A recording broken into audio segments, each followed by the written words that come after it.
I think we have a more questioning audience than at any time in my career. I've been in this almost 40 years. It's far more likely these days that somebody will question us on these things, and they'll ask, why did you leave that out? Or they may not even ask it as a question. They will say, you left that out. I know why you left that out, because you have a point of view on this. How do we react to that as journalists? I mean, you're making choices. How do you feel good about your choices? Or is there, another way to look at it? How do I feel good about my choices? I feel good about my choices because of the reporting I do. And if I've done a half-baked reporting job and I'm making choices based on a half-baked reporting job, I don't feel good about that. I don't feel intellectually appropriate and solid, reportorially solid. So I think for me, it comes from a pursuit, an authentic and, like I said, open-hearted, open-minded pursuit to earn the right to make those choices, and hopefully that leads to a piece of work that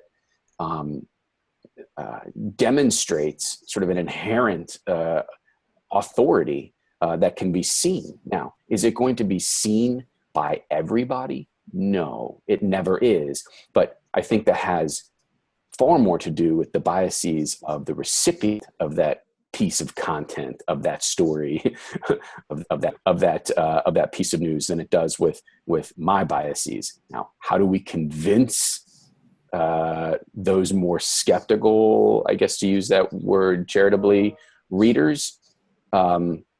It's a challenge.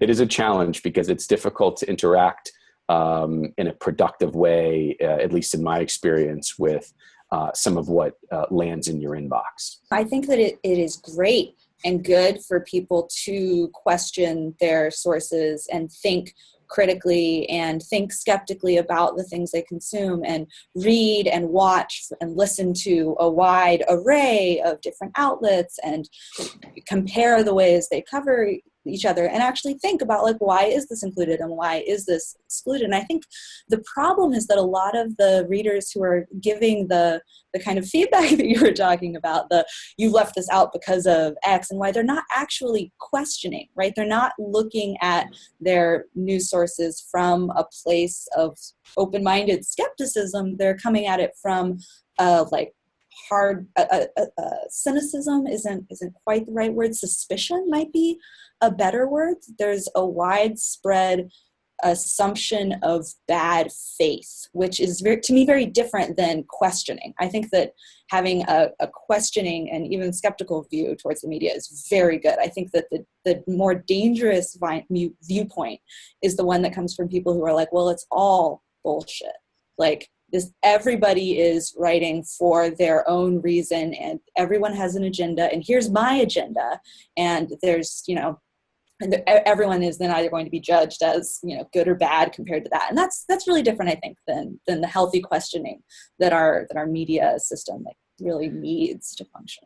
I would argue that over time, over the past few decades, that at least a segment of the population has been trained to look for things that they can criticize about what we do. And that training came from the top. It came from presidents, and it's still coming from presidents this week who raise questions about what we do and accuse us of doing things. In fact, we're now labeled as the enemy, and that puts us in a difficult situation for doing our jobs. It creates almost an equivalent. It's us versus them, when I'm not sure that that's true.